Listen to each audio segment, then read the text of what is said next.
kilometry vyměňuju dobré díly za špatné. Úspěch má svou cenu. Já mám svou. To já vím. A dost velkou. Nemyslel jsem si to, dokud jsem nezjistil, že si platíte i poldy.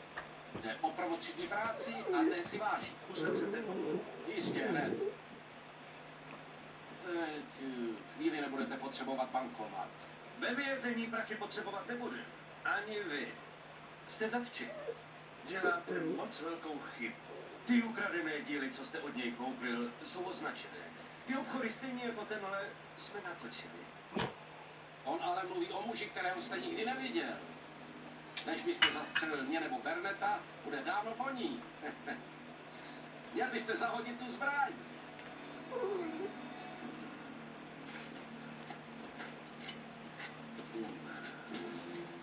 Měl jste si vzít svůj krach.